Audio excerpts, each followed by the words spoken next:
رسول کریم صلی اللہ علیہ وآلہ وسلم فرماتے ہیں کہ اللہ تبارک و تعالی دو خوش نصیب بندوں پر مسکراتے ہیں۔ اللہ کے مسکرانے کا مطلب یہ ہوتا ہے کہ اللہ تبارک و تعالی اس انسان کے اس عمل پر راضی ہوتے ہیں، اور مسکرانے کا مطلب یہ ہوتا ہے کہ اللہ سبحانہ و تعالی اس سے محبت فرما رہے ہیں۔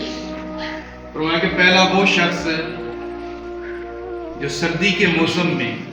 ٹھٹکتی راتوں میں اس پر غسل واجب ہو گیا، حقوق زوجیت ادا کرتے ہوئے یا شیطان کے کسی وسوسے کے ساتھ اس پر غسل واجب ہو گیا۔ اب وہ فجر کی نماز کے لیے اٹھتا ہے تو اسے معلوم ہوتا ہے کہ مجھ پر غسل واجب ہے اور اس کنڈیشن میں میں نماز نہیں ادا کر سکتا، تو وہ پھر جاتا ہے ٹھنڈے پانی کے ساتھ غسل کرتا ہے۔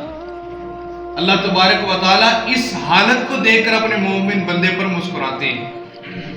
کہ اس نے سردی کی فکر نہیں کی، بیماری کی فکر نہیں کی، اپنے جسم کی فکر نہیں کی، بلکہ اللہ کو راضی کرنے کے لیے، اپنے آپ کو پاک صاف کرنے کے لیے اس نے ٹھنڈے پانی سے ہی غسل کر دیا اور اللہ کے گھر میں آ کر اس نے نماز ادا کی ہے۔ اللہ تبارک و تعالیٰ مسکراتے ہیں۔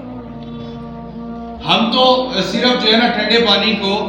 مثال کے طور پہ وضو کے لیے بڑا تنگ ہوتے ہیں، اور ہر گھر میں یہ سہولیات تو نہیں ہے۔ جتنی تکلیف آپ دین کے لیے برداشت کریں گے اللہ تبارک و تعالیٰ اتنا ہی اجر عطا فرمائے گا۔ ایک صحابی نے آ کر اللہ کے رسول علیہ السلام سے گزارش کی، اللہ کے رسول کیا ہم مومن ہو کر بھی، مسلمان ہو کر بھی، آپ کے امتی ہو کر بھی یہ تکلیف سہتے رہیں گے؟ یہ بار بار کفار کے پتھراؤ کرنا، یہ بار بار کفار کی گالیاں دینا ہمیں، اور ہماری بیٹیوں کو جو ہے نا گھر میں لے جانا اور ہمارے گھر بار کو چھڑوا دینا، یہ تکلیف برداشت کرتے رہیں گے ہم؟ تو نبی علیہ السلام نے فرمایا ابھی سے ہی تمہاری آہیں نکل گئی، تم سے پہلے نبیوں کے تو ان کے سر کو نیچے رکھ کے اس کے اوپر پتھر مار کے ان کو کچل دیا جاتا تھا،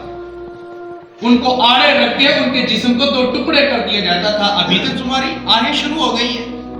یعنی کہ ہم سردی کے موسم میں یعنی کہ صرف ٹھنڈا پانی برداشت نہیں کرتے ہیں، تو ہم نے دین کے لیے پھر دینا کیا ہے؟ جتنی تکلیف آنی ہے اتنا ہی زیادہ اللہ تبارک و تعالیٰ نے خوش ہونا ہے، اتنا ہی زیادہ اللہ سبحانہ و تعالیٰ اجر عطا فرمائیں گے۔ اور دوسرا وہ خوش نصیب، نبی علیہ السلام نے فرمایا رات ہو، دن ہو، صبح ہو، شام ہو، ہر وقت مسلمانوں کی سرحدوں پر، بارڈر کے اوپر کھڑا ہوا ہے، بیوی بچے چھوڑے ہوئے ہیں، اپنا دن کا، رات کا کھانا پینا سب کچھ چھوڑ کر مسلمانوں کی سرحدوں کی حفاظت کر رہا ہے، رات کو کھڑا ہوا ہے، ان کی عزت کی حفاظت کرتا ہے، ان کے مال کی حفاظت کرتا ہے۔ اللہ تبارک و تعالیٰ یہ حالت دیکھ کر مسکراتے ہیں۔ دیکھ میرا ایک مومن بندہ مسلح ہو کر، اسلحہ پکڑ کر پوری قوم کو آرام کی نیند سلا رہا ہے، سارے سوئے ہوئے ہیں، یہ اکیلا رات کو جاگ رہا ہے اور اللہ کی عبادت کا بھی حق ادا کرتا ہے، فجر بھی پڑھتا ہے، شاہ بھی پڑھتا ہے، باقی نمازیں بھی پڑھتا ہے، لیکن لوگوں کی حفاظت کے لیے رات بھر جاگتا رہتا ہے۔ تو اللہ تبارک و تعالیٰ ایسے بندے پر بھی مسکراتے ہیں۔ تو ہمیں وہ اعمال کرنے چاہیے جن کے ذریعے اللہ سبحانہ و تعالیٰ ہم سے خوش ہو جائے اور اللہ سبحانہ و تعالیٰ ہمارے